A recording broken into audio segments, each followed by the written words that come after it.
¿Has dado cuenta que las mentes más brillantes suelen cometer verdaderas estupideces? Y entonces exclamamos, ¿cómo pudo regarla de esa manera si es tan inteligente? Incluso grandes genios hicieron verdaderas tonterías. Pocos se salvan. A esa tendencia a regarla hay quienes la llaman el punto ciego de las mentes extremadamente inteligentes. Otros la denominan la trampa de la inteligencia. Cuando los genios actúan demasiado confiados en su capacidad intelectual y su astucia, y ¡zas!, se equivocan. Justamente esto le iba a pasar al maestro, al artífice de nuestros días, al dueño y señor de nuestras vidas.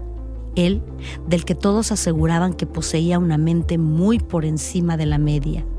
Un genio de la música clásica, con grandes habilidades y talentos, capaz de construir un mundo complejo a su antojo, engañando a decenas de familias y jovencitas y engañando a miles de fans que coreaban sus creaciones musicales e idolatraban a su artista. Un artista que no era lo que predicaba. Él, el genio de la industria musical, iba a caer hasta lo más bajo por un tonto error. Una estupidez que le iba a costar muy cara. La trampa, el punto ciego, yo prefiero llamarlo la soberbia. Soberbia implacable. Si la fama le dio poder, la soberbia se lo iba a arrebatar, porque no hay peor veneno que el veneno propio, como el escorpión cuando se clava el aguijón. Pura soberbia de creerse más que los demás y que nos emponzoña el alma. Al final de esta trágica odisea, el peor enemigo del astuto maestro iba a ser el mismo astuto maestro.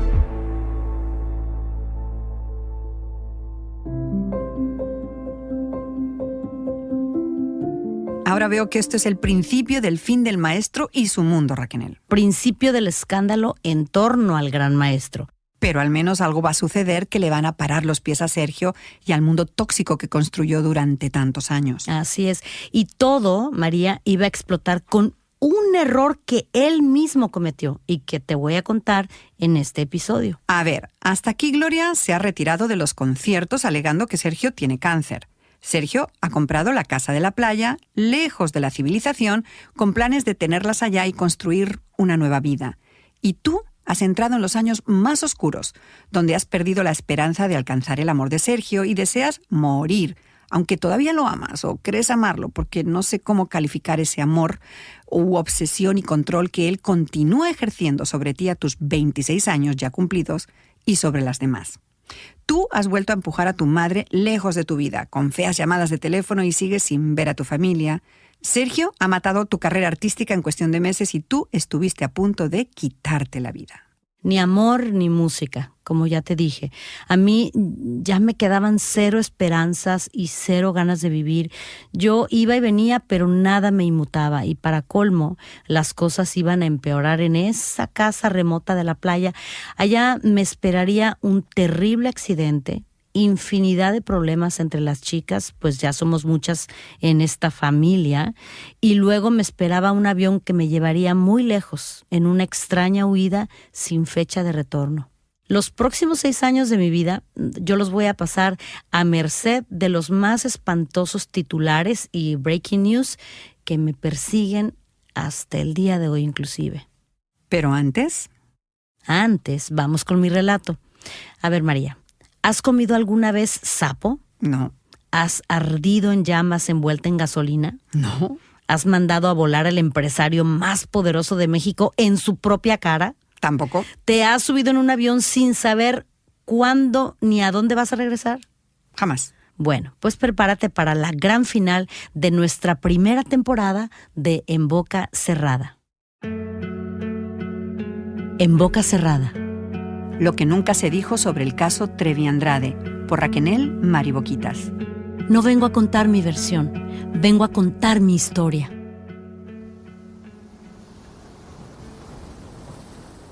El ruido de las olas era ensordecedor. Unas olas a las cuales no podíamos ni acercarnos en esas aguas cálidas del Pacífico mexicano, bordeadas de una arena suave y limpia que apenas pisaríamos.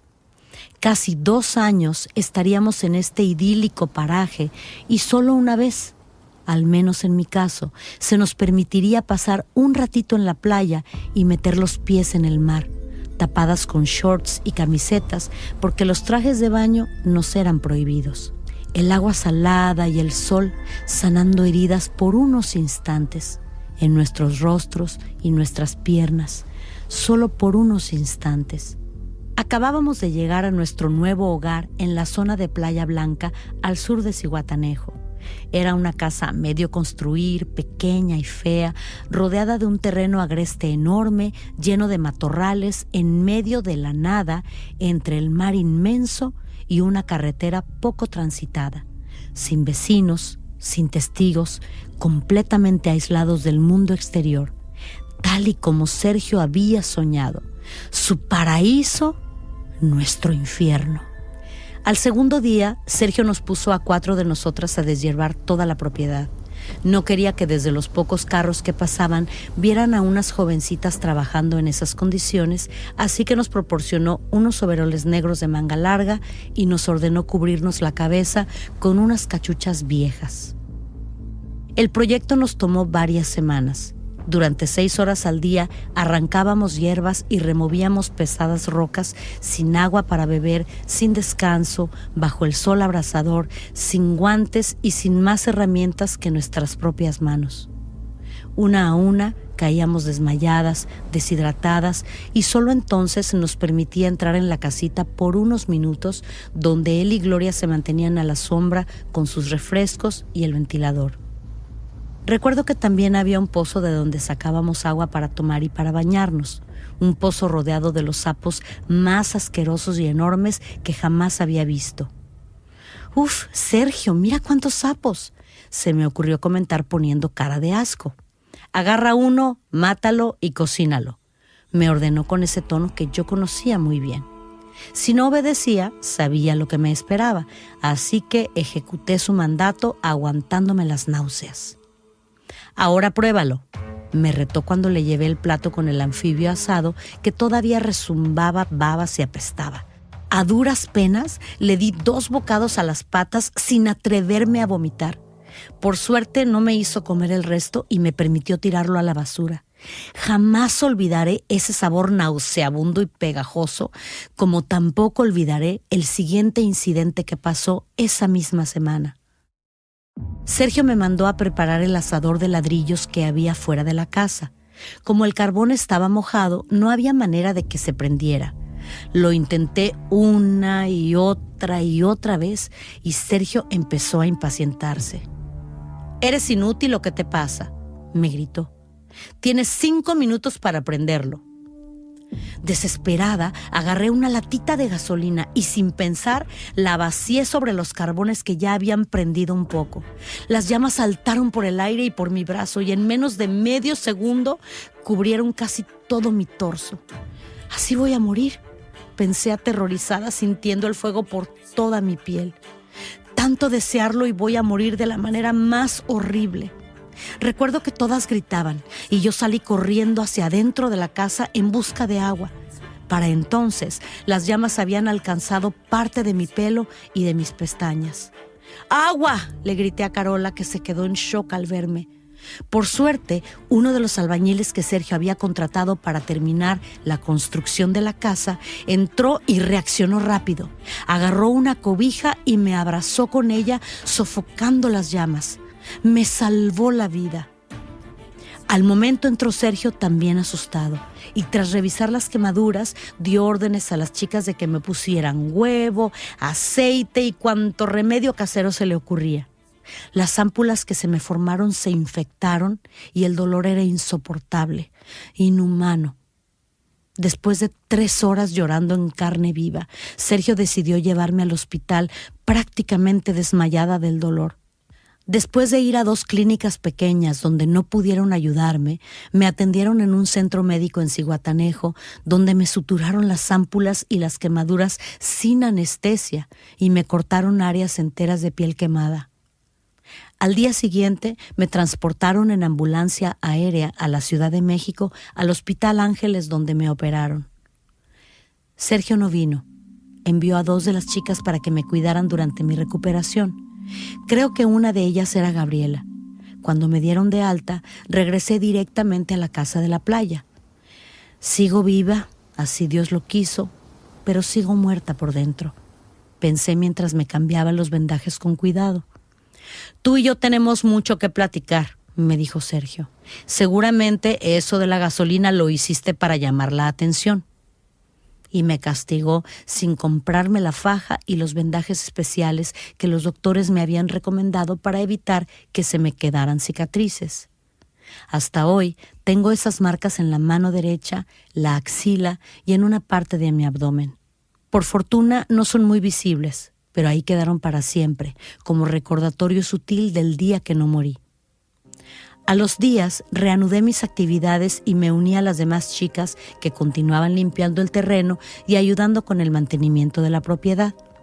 Para entonces ya habíamos llegado casi todas.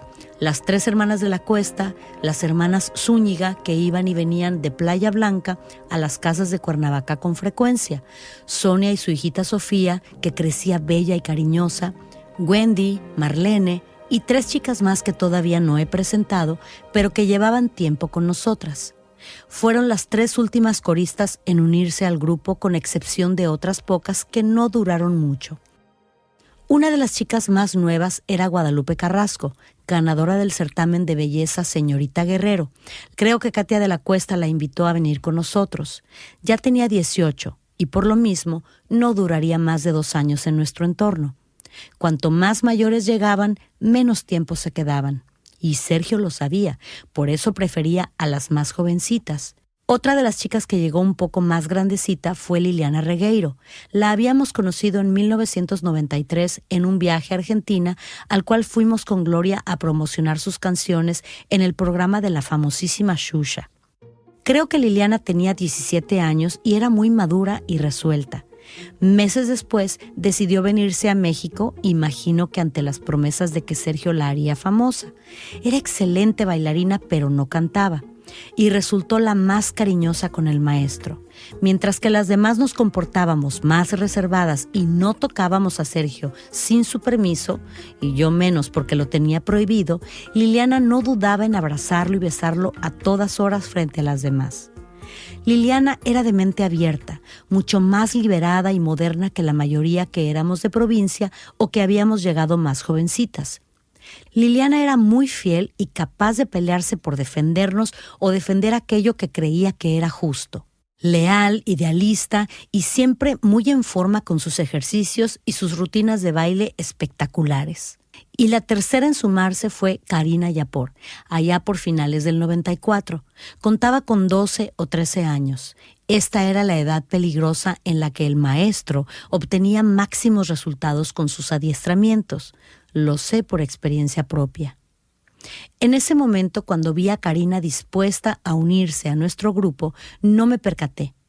Ahora, con la perspectiva que me da el tiempo, lo veo tan claro que me da escalofríos. Karina tenía un enorme parecido con Aline en todos los sentidos, en todos. Físicamente eran delgaditas, de piernas largas, cabello castaño claro, ojos enormes y separados, muy jovencitas, muy inteligentes, excelentes estudiantes y ambas con una personalidad alegre, arrolladora y muy sociables. Ambas poseían un sentido del humor medio negro, sofisticado, que a Sergio le fascinaba. A veces pienso si Sergio eligió a Karina para desquitarse con ella de la supuesta traición de Aline. Digo esto porque, sin ánimo de comparar desgracias, a Karina le caerían los castigos más crueles y más duros como a mí. Esa es la única verdad. Además, siempre he pensado que Sergio castigaba más duro a quienes sabía que podía exigirles más. Si intuía que eras inteligente o habilidosa para algo, te daba más duro hasta conseguir que lo hicieras perfecto. Esa era su enfermiza obsesión de querer crear mujeres perfectas. Esas eran sus palabras favoritas. Quiero que seas perfecta, lo hago para que seas perfecta. Y sin duda le vio el potencial a Karina y se preparó para darle duro en nombre de la perfección, en nombre del recuerdo de Aline o quién sabe por qué. La gran diferencia entre Aline y Karina sería que los papás de Karina vivían lejos y no contarían con las oportunidades y recursos que la mamá de Aline tuvo para permanecer más cerca de su hija y recuperarla de alguna manera.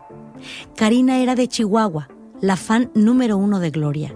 Desde chiquita la buscaba y le llevaba regalitos tras los conciertos. Fue así como supe que Gloria la invitó a unirse al grupo de coristas y dicho y hecho. Tras mucho dudar y titubear, sus padres me firmaron una de las muchas cartas poder que Sergio pedía a mi nombre. Cartas poder. Tiempo después comprendí las intenciones tras estos papeles en los que los padres de las menores les daban permiso para que viajaran conmigo. Sergio no quería problemas con la ley, así que muy astutamente evitaba poner su nombre. Igualmente, aunque la que más hablaba con las familias para que dejaran a sus hijas unirse a nuestro grupo era Gloria, Sergio no quería implicar a su artista en ningún trámite legal. Así que muy sencillo, las cartas que le preparaba el licenciado Luis López, su asesor y confidente de muchos años, iban a nombre de María Raquenel Portillo Jiménez o a veces a nombre de Gabriela Holguín, aunque ni Gabriela ni yo tuvimos nunca control ni poder de decisión sobre ningún tema referente a las chicas. Jamás. Quien controlaba absolutamente todo, ya sabemos quién era. Desde su llegada al grupo, Karina demostró lo excelente músico que era. Ha sido hasta la fecha la mejor alumna de piano que he tenido. Y aunque siempre fue mejor pianista que cantante, Sergio la puso de corista en pocos meses y durante un tiempo fue su favorita. Las favoritas, un título al que todas aspirábamos, no lo voy a negar. Marlene siempre estaba en el top de la lista de Sergio, aunque también se ensañaba mucho con ella. Castigos que no contaré, pues solo ellas pueden decidir si quieren que el mundo sepa lo que sufrieron y sobrevivieron. En Playa Blanca, Karina y Carola eran sus favoritas, las más jovencitas. Con ellas jugaba más al romance, aunque insisto, tampoco se libraron de los castigos. Ser la favorita no te excluía de los golpes, solo te garantizaba mejores conversaciones con el maestro, algún pequeño lujo a la hora de comer y, por supuesto, ser la que más tiempo pasaba a solas con él. En ese caprichoso escalafón de favoritas y repudiadas, yo estuve arriba muy poco tiempo y abajo muchos años. Pero subiera o bajara en su escalera de favoritismo, Sergio nunca me retiró la confianza.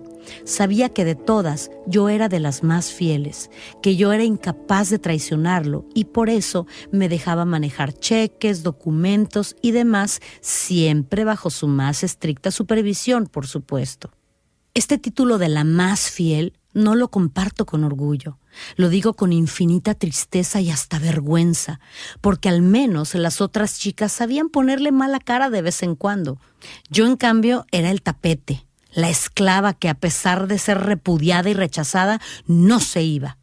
Y él lo sabía muy bien, por eso me depositaba su confianza y me hacía su brazo derecho, pero no por ello me otorgaba trato especial. Yo simplemente era su asistente fiel, su paria intocable, su víctima fácil, su empleada sin sueldo.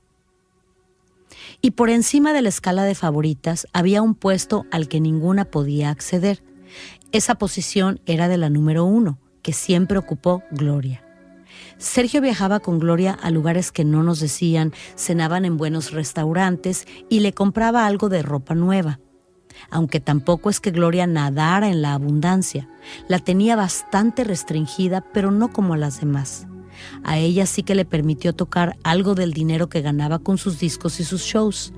En cuanto a los quehaceres de la casa, Gloria jamás lavó trastes, ni ropa, ni suelos, y de vez en cuando se le permitía contestarle y llevarle la contraria al maestro. Ella nunca fue una más. No fue como el resto, como ellas o como yo. Sin negar que Gloria no era 100% libre, todas sabíamos que llegando el caso se sentaba a proponer castigos junto al maestro o a tomar decisiones que dejaran claro que ella no era una más. Era lógico que estas distinciones entre la número 1, las favoritas y las no tan favoritas crearan celos en un lugar tan abarrotado. Sergio, sin importar situación ni escenario, sabía cómo manipular a cada una de nosotras para provocarnos desconfianzas entre nosotras mismas y para despertarnos esa necesidad apremiante de complacerlo y así subir un puesto en su ranking. Es la misma dinámica que ahora vemos en los reality shows de la televisión, en los que todo se vale para ganar unos puntos y obtener el voto de los telespectadores. Es irónico, con tanto que la audiencia nos criticaría una vez estallara el escándalo por lo que entre nosotras nos hicimos o nos dijimos, y ahora todos aplauden esas mismas dinámicas de serrucharse el piso y hacerse trampas para no ser expulsadas de un simple concurso. Imagínense de lo que la mente humana es capaz para no recibir golpes o poder comer un pedazo de pan al final del día. De lo que todos somos capaces cuando nos creemos enamorados o sentimos que no tenemos a dónde ir o que merecemos el infierno. De lo que todos somos capaces, me da miedo. Así vivíamos nosotras en esa horrible casa de Zihuatanejo, inmersas en rencillas, celos, intrigas y secretos. Solo que no había cámaras, ni luces, ni testigos que nos salvaran de los latigazos con el cable de la plancha y de otras torturas que Sergio iba inventándose dependiendo del día. Y con el paso de los meses empezó a escasear el dinero. Como habían cancelado los shows en vivo de Gloria con aquella espeluznante mentira del cáncer, supongo que Sergio andaba viendo cómo hacer dinero con otro tipo de proyectos. Fue así como se metió en el lío que acabaría con su imperio, con su mundo de éxitos, con su carrera y casi con su vida. Porque Sergio, hasta entonces, había jugado con padres o madres y chavas que querían triunfar, y con algún que otro ejecutivo de disquera a quien le sacaba el dinero. Pero ahora, en 1996, estaba a punto de meterse con gente muy poderosa, con verdaderos titanes del business, y esos no le iban a perdonar ninguno de sus desplantes. No. Recuerdo que Sergio empezó a tener conversaciones de negocios con la conocida periodista Patti Chapoy. Sergio me dijo que eran amigos desde los 80, cuando él le produjo un disco a su esposo. Con los años mantuvieron la amistad y ahora Patti acababa de unirse al equipo de TV Azteca, la nueva competencia de la todopoderosa Televisa, empresa que había dirigido un monopolio de medios durante décadas en la República Mexicana. Azteca y Patti tenían grandes planes para posicionarse en el mercado y ganar audiencia. Y creo que ahí surgió el plan de firmar a Gloria en exclusividad.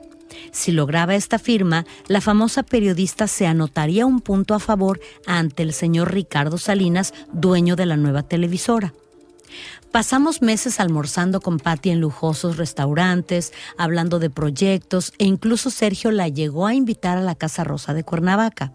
Por supuesto que Sergio dio órdenes de que nadie saliera de sus habitaciones, así que Patti solo nos vio a Gloria y a mí, aunque conoció en otras ocasiones a varias de las chicas. Yo nunca supe cuánto sabía ella de la verdadera vida y gustos de su gran amigo el productor, porque nunca llegamos a hablar a solas. Nuestros encuentros siempre fueron con Sergio presente y ella jamás intentó entablar conversación conmigo. En este largo romance entre la Trevi y Azteca, llegamos incluso a ir a una que otra reunión a casa del señor Salinas. Sergio me daba ropa elegante para esas ocasiones y me ordenaba que los acompañara a él y a Gloria. El maestro, muy astuto, sabía que una chica bonita y calladita como yo agradaba a más de un ejecutivo, aunque nunca me dejó hablar mucho con ellos. Creo que me llevaba de decoración, de eye candy. Con tantos business lunches y tanta reunión, yo di por hecho que Sergio iba a firmar con Azteca, hasta que una tarde me dijo que me pusiera mi ropa de negocios, un vestuario sobrio que solo me lo dejaba usar para reuniones importantes. Luego me dio indicaciones de subirme al auto con Gloria y él al frente. Ah, ya sé, vamos a firmar con Azteca al fin, pensé aliviada. Gloria sin conciertos andaba inquieta, aburrida, y si comenzaba a trabajar en programas o novelas, hasta Sergio estaría de mejor humor. Para mi sorpresa, el auto tomó otra ruta y terminamos en las oficinas de Televisa San Ángel. Creo que eran como las 4 de la tarde. ¿Televisa? Yo no sabía que andaban en pláticas con ellos también. Al subir al lujoso edificio, nos esperaban varios ejecutivos en una sala de conferencias con copias de lo que parecía un contrato sobre la amplia mesa. Tras los saludos de rigor y los apretones de mano, Sergio y Gloria firmaron satisfechos. Al concluir el momento histórico, uno de los abogados de Sergio ahí presentes se le acercó y le dijo: «Disculpe, Sergio, en Azteca ya saben que están acá y que dejó a Patty plantada». «¿Quién te dijo?», le preguntó Sergio entre divertido e intrigado. «Veo que aquí alguien juega doble». El abogado se encogió de hombros y guardó el misterio de su informante, aunque ahora que lo pienso, quien estaba jugando doble era el mismo Sergio. Recuerdo perfectamente su sonrisa cínica, triunfante. Acababa de firmar a Gloria por una gran cantidad y eso era razón para sonreír. Lo que no alcanzaba yo a comprender con la poca información que me llegaba en estas situaciones es ¿por qué? ¿Por qué Sergio le hizo eso a Patty, a su amiga con quien compartía tantas cosas del pasado? ¿Por qué Sergio jugó así con TV Azteca? En los negocios, como en el amor, está bien irse con el mejor postor, pero tú no citas a 2 pretendientes a la vez y dejas a uno plantado.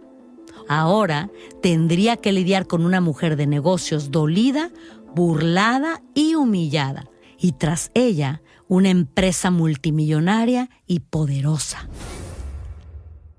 Esa tarde de 1996, Sergio firmó lo que creyó sería el contrato de su vida, pero en verdad firmó su sentencia y la de todas nosotras. Y con esta extraña negociación, Gloria inició su corto romance con Televisa. A cambio de un jugoso adelanto y unos $17,000 mensuales, empezaría en pocas semanas a presentar su propio show de televisión, XE Remix, una nueva versión del legendario show de concursos que arrasó en los 80, solo que en esta nueva edición no arrasó con nada. El programa fue un fracaso y Televisa lo canceló de repente debido a los bajos niveles de audiencia. La luna de miel entre la Trevi y Televisa duró poquito y Sergio, arrogante y exigente, entró en discusiones constantes con la gerencia de la televisora. Desconozco los pormenores y las conversaciones que mantuvo a puerta cerrada con la empresa. Lo único que me consta de todo este drama televisivo es que un día Sergio nos llevó a Gloria y a mí a una cita con el mero mero, el mismísimo señor Emilio Azcárraga, dueño y señor de la legendaria televisora. En esa tarde memorable no hubo sonrisas ni diplomacia. Ejecutivo y manager comenzaron a discutir muy seriamente. Sergio le gritó furioso una grosería y el gran magnate, sin perder tiempo, señaló a la puerta y nos mandó a volar. Y de repente, por tal sorpresa, cuando ya íbamos saliendo en retirada de la legendaria oficina, Gloria se volteó y le gritó al hombre más poderoso de México: «Váyase usted al diablo». «Eso, váyase al diablo», repetí yo como lorito, sin saber ni por qué. Hoy, recordando esta escena, siento inmensa pena. Todavía no sé los detalles por los cuales discutían ni qué estaba pasando entre artista y televisora. Pero así estaba yo programada, para defender a Sergio y a Gloria ante mis padres, ante el empresario más poderoso de México o ante el mismísimo Papa de Roma si era necesario. Y con este episodio tan patético, la lista de enemigos del admirado productor se duplicó.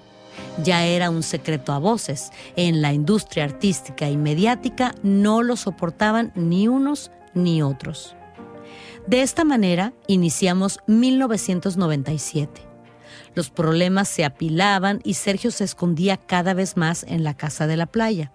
Gloria seguía sin conciertos y hacía cada vez menos entrevistas o actos de presencia ante la impaciencia de sus fans y de la disquera.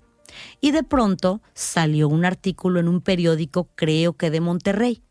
Esto me lo contarían años después, porque yo nunca llegué a leerlo. Sergio no nos daba acceso a noticias de ninguna índole. En el artículo aseguraban que Aline Hernández, ex esposa del manager de Gloria Trevi, había firmado con Azteca para actuar en la telenovela Al Norte del Corazón y que la joven artista estaba escribiendo un libro en el que revelaría los más turbios secretos de Andrade y Trevi. Aline, Azteca, novela, libro, Patti, Salinas y por el otro lado, Azcárraga y Televisa enojados. Enemigos son enemigos. Sergio podría pecar de soberbia, pero no tenía ni un pelo de tonto. Seguro que sabía muchas más cosas de las que se estaban cocinando en su contra. Y me imagino que Gloria también sabía, hasta cierto punto, lo que se avecinaba. Nosotras, en la casa de la playa, sin radio ni televisión, apenas teníamos energía para sobrevivir los maquiavélicos juegos y castigos de Sergio, el calor atroz y los constantes dramas que surgían en el seno de nuestra complicada familia. El nivel de estrés era indescriptible. Creo que ninguna teníamos manera de saber lo que estaba pasando más allá de esa carretera desierta y esa playa de aguas azules que solo podíamos mirar de lejos. Y las veces que nos enviaba de regreso a las casas de Cuernavaca, tampoco teníamos mucho contacto con el mundo o con el resto de la comunidad artística para que nos pasaran los chismes. Estábamos a ciegas. Ok, así está la cosa, nos informó Sergio una noche en la Casucha Fea, a un año después de nuestra llegada. Me voy a Argentina con Liliana. No soporto tanta gente mala hablando mal de mí. Necesito descansar lejos de tanto veneno y tanta traición. Yo no sabía de qué estaba hablando, o de qué rumores o qué ataques. Pero cuando dijo la palabra traición, inmediatamente supe que tenía algo que ver con Aline. A 5 años del mentado divorcio, el drama en la cabeza de Sergio no terminaba. Y ahora, con cara de víctima total, nos decía que se iba a la otra punta del continente para no oír nada de la traidora. Antes de irse, nos dejó las acostumbradas instrucciones, especialmente para Gabriela y para mí. Facturas, llamadas, pagos y respuestas que debíamos dar si alguien llamaba preguntando por él.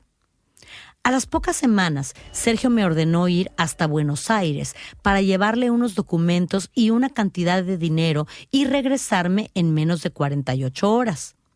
Para entonces, Gloria ya estaba con él. No recuerdo cuándo viajó para allá.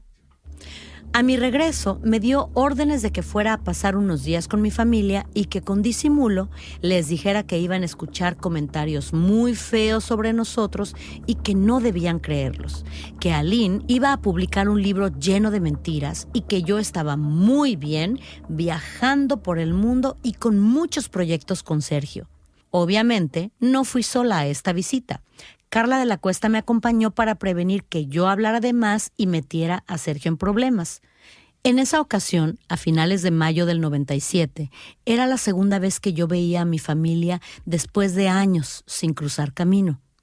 6 meses antes, por algún motivo conveniente para él, Sergio me había levantado el castigo y me había permitido asistir a la graduación de mi hermana en la universidad. El reencuentro no fue muy sincero, porque yo llegué acompañada de otra de las chicas y de acuerdo a las instrucciones me comporté cariñosa pero distante. Hola, no los veo hace siglos, pero acá estoy, sin dramas. Oh, y qué gusto saludarlos, como si nos hubiéramos visto ayer. Y mi familia, aguantando las lágrimas, solamente me miraban y se sonreían, temerosos de decir algo que ocasionara mi salida en estampida. Fue en esa reunión tan patética donde confirmé que mis padres se habían divorciado años atrás. Había escuchado rumores, pero nada seguro. Resultó que yo no era la única con secretos. Mi papá vivía ahora en otra ciudad con su nueva pareja y habían tenido otro hijo. Mi mamá se acababa de casar con un señor llamado Efrén, un exitoso empresario que la amaba y respetaba. Todo era tan diferente. Mis hermanitos ya eran personas adultas. Yo me sentía muy triste, muy incómoda, rodeada de extraños a los que amaba y a los que no podía decirles que los necesitaba. En esta segunda visita, para hablarles de ese libro y de esos rumores y esas mentiras que todavía no habían salido, pude abrazar a mi mamá un poco más, pero sin pasarme de la raya. Y en cuanto les entregué el mensaje de Sergio, Carla y yo nos excusamos que teníamos un avión que tomar y nos fuimos. La hija pródiga no dejaba de serlo. Todavía faltaban unos años para que la verdadera Machi regresara al hogar de verdad, y les diera abrazos, pero de verdad, y se permitiera llorar y besar, pero de verdad. De la Ciudad de México nos dirigimos a Chihuahua, donde repetimos operación con la familia de Karina y luego a Sinaloa para ver a la familia de Marlene. Hola, estoy bien, no se preocupen, si oyen cosas, no se las crean y vámonos que perdemos el avión. Siempre nos esperaba un vuelo quién sabe a dónde. A veces era verdad, a veces era mentira, pero en esta ocasión había avión y ninguna de las chicas podíamos anticipar el rumbo. Los únicos que sabían eran Gloria y Sergio, a quienes creíamos en Argentina. Mari, quiero que te subas al próximo vuelo a Madrid con Karina, Marlene y Wendy. Sergio me despertó con una llamada pasada la medianoche. Quiero que me traigas tal y tal documento, tal cantidad de dólares, tú tanto y Karina tanto y tanto. Gloria, Carola y Katia los esperamos en el Holiday Inn de Plaza España. Asegúrate que nadie sepa a dónde van. Si me entero que le dices a alguien, ya sabes la que te espera. ¿Cuánta ropa llevar? ¿Para cuántos días? ¿Por qué España? ¿Cuándo íbamos a regresar? Esas son preguntas normales que alguien se haría antes de cruzar medio mundo. Pero como nuestra existencia no tenía nada de normal, nadie preguntó. Nadie cuestionó. Nos subimos a un vuelo complicado, con escalas en Chicago y Frankfurt, con pasaportes vigentes, cartas poder y todo en regla. Para mí, lo que estábamos haciendo era completamente legal. Yo estaba viajando con las chicas con las que llevaba años compartiendo vida. Para mí era cuestión de obedecer y callar.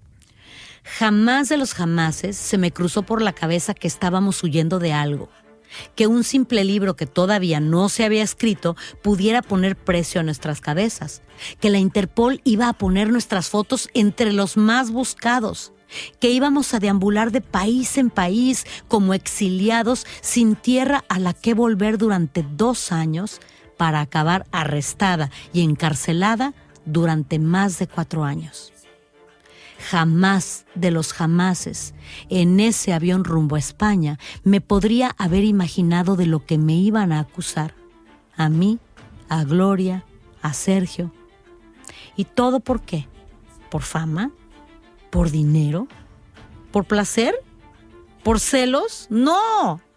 Todo, absolutamente todo lo que hice y que iba a hacer cuando bajara de esos aviones que me llevaban hasta Madrid fue por amor. Como dije al principio de mi historia, el amor más raro e ilógico, tóxico y enfermizo del mundo, pero que para mí, desde que lo conocí y me encandiló y me adoctrinó, siempre creí que fue amor. Y mi mayor crimen en todo esto, amarlo, porque eso era lo único que yo sabía hacer, a pesar de que ya era una mujer hecha y derecha. Porque para lo que se me había entrenado minuciosamente durante más de 13 largos años, era a amarlo sin cuestionarlo. Amor, la palabra más maravillosa del mundo y la más peligrosa. Amor.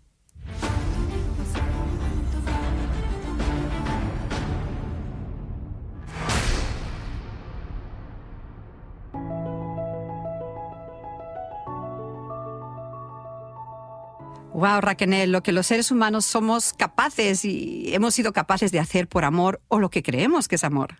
A este punto del relato tienes 27, casi 28 años, Gloria tiene 30, la mayoría de las chicas ya pasaron de los 18, técnicamente ya no son menores, con excepción de Karina y Carola. Y para muchos, una mujer de casi 28 años, como tú en ese momento, que veía lo que Sergio le hacía a las otras y no lo reportaba por amor, nos puede sonar extraño. Exacto, la cuestión aquí es que el amor y todo esto era un adoctrinamiento. Yo no había iniciado una relación normal con el hombre que yo pensaba que iba a ser mi esposo y con el que iba a formar una familia. En realidad empecé una relación que fue manipulada y empecé a vivir en adoctrinamiento, no en amor. Entonces, cuando te escuchamos decir por amor, nosotros tenemos que leer el subtítulo. Por adoctrinamiento. Exactamente. Por esa sensación que tú sentías en tu pecho que identificabas con el amor. Lo identificaba con el amor porque yo al momento de que yo empecé esa relación con él, en mi cerebro y en mis sentimientos era, esto es amor porque él me está enseñando que amor es hacer lo que a él lo haga sentir bien. Era tu único referente del Correcto. amor, entre comillas. Correcto. ¿Qué tal si hablamos de 3 Raqueneles? Una es Machi, de 14, otra es Mari, de 27, esa que va rumbo a España, ¿verdad? Al terminar este relato, ahí la dejamos en el avión rumbo a España, y ahora la Raquenel de hoy en día, con un número de años mayor. Tenemos 3 Raqueneles, y me gustaría que me dijeras, entre la Machi de 14 y la Mari de 27, ¿había diferencias? ¿Maduraste? ¿Veías el amor diferente? ¿Veías la vida diferente? No, porque para mí en ese momento la palabra amor era exactamente igual. Era igual para Machi, para Mari, para Raquenel de hoy, porque para mí el amor era incondicional y era el amor que yo ofrecía. Entonces, al momento en el que Machi de 14 entra a esta relación adoctrinamiento, manipulación, codependencia, no se me permitió conocer el amor del mundo real y del mundo normal, el amor que las otras personas a mi misma edad o con bajo las mismas circunstancias de vida podían conocer como amor. Entonces, la Machi de 14 y la Mari de 27, ¿no habían evolucionado? En cuestión de amor, no. Había evolucionado en cuestión de edad, era mayor, pero en realidad mi mundo seguía siendo el mismo mundo reducido de Sergio, de lo que él me enseñaba, de lo que él me decía que era el amor, y se acabó. Antes de culminar esta primera temporada de En Boca Cerrada, donde hemos viajado de tu mano, desde el día que la pequeña Machi conoció al maestro hasta el día en que la Mari Boquita, se sube a un avión a España como inicio de un destierro misterioso, yo creo que debo cumplir también una promesa con la que inicié esta aventura contigo, que yo te iba a hacer las preguntas.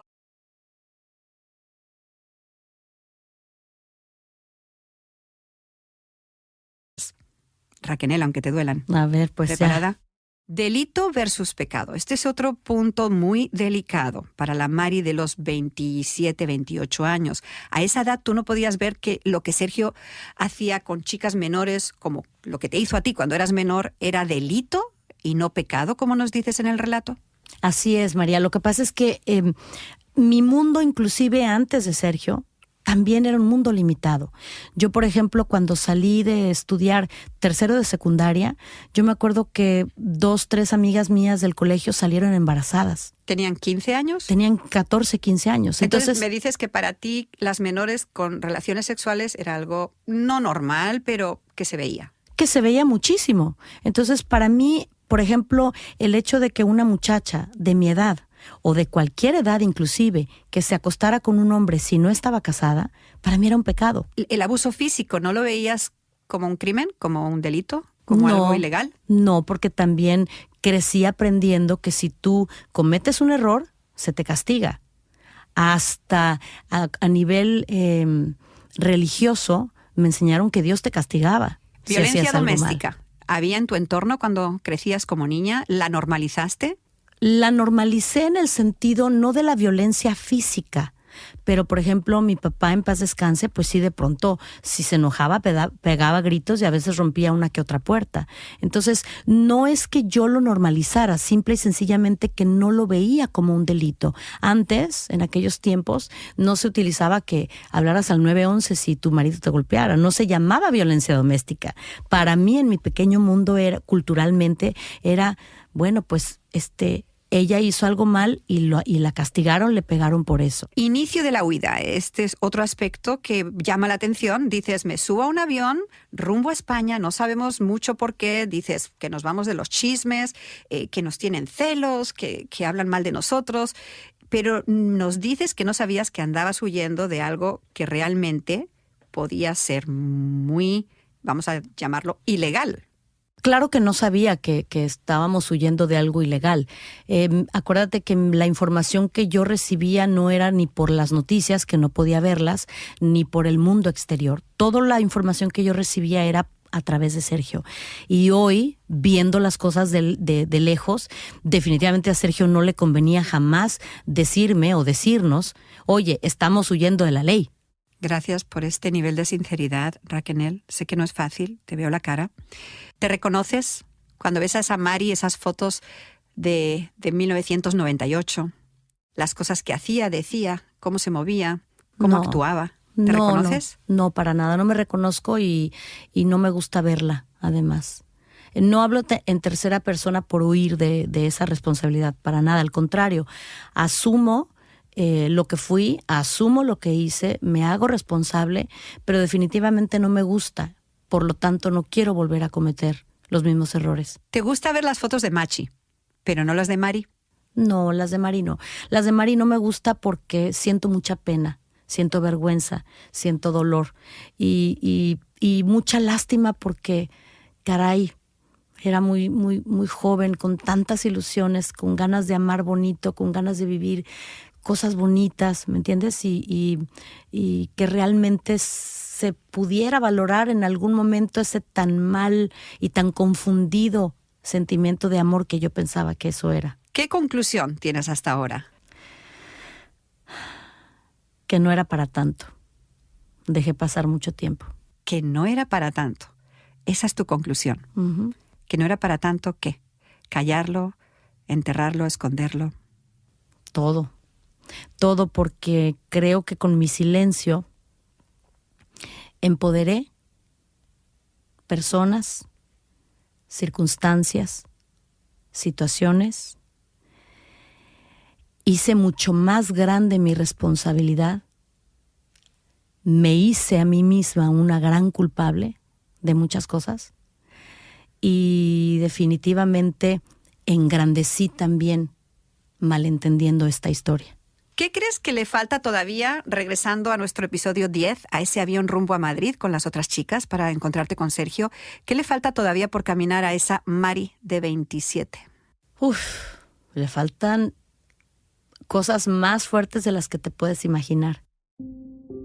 Y hoy se dio a conocer que son más de 15 las chicas o las niñas, porque algunas de ellas son niñas que están desaparecidas y que viajan de un lado al otro con Sergio y con Gloria Trevi. No es una información confirmada. Hay quienes dicen que ellos podrían estar todavía en España, donde permanecieron los últimos años con esta pequeña de nombre Ana Karina, a la cual los padres interpusieron una demanda y por eso es que la policía... Y es que nadie esperaba que Karina dijera que fue víctima de abuso sexual y peor aún, que declarara que Gloria Trevi y Mari Boquitas ayudaban a Andrade a saciar sus bajos instintos a costa de jovencitas inocentes.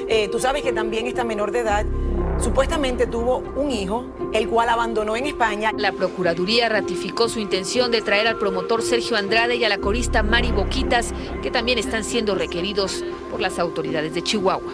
Sí, ellos han sido citados a comparecer ahora ante una corte mexicana, acusados de corrupción de una menor a la que reclutaron hace años, pero ninguno de los dos aparece. En alguna ocasión, estando en Brasil, él mencionó que si alguna de nosotras llevábamos a la policía antes de que entraran, él primero se mataba y con él las que quisieran hacer. La noticia de la captura de Gloria Trevi y Sergio Andrade hoy en Brasil se ha regado como la pólvora y le ha dado la vuelta al mundo. Y ahora solo es cuestión de tiempo. En pocas horas la justicia decidirá si es culpable o inocente.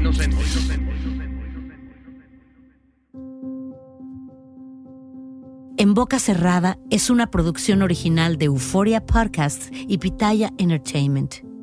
Los productores ejecutivos son Raquel Portillo, María García, por parte de Euphoria Podcasts, Hernán García, y por parte de Pitaya Entertainment, Jordi Oliveres y Diana Mejía Jones. Los episodios fueron escritos por Raquel Portillo y María García. La producción de audio estuvo a cargo de Byron Brizuela y Cecilia Brizuela. Escucha En Boca Cerrada en el app de Euphoria o donde sea que escuches podcasts. Si estás en riesgo o conoces a alguien que pueda estarlo, visita humantrafficking.org o llama al 1-888-373-7888 para más información o apoyo. En boca cerrada.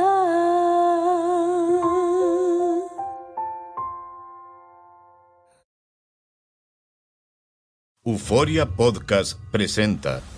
La policía acaba de realizar un hallazgo Si nunca se vio algo así en la criminología argentina.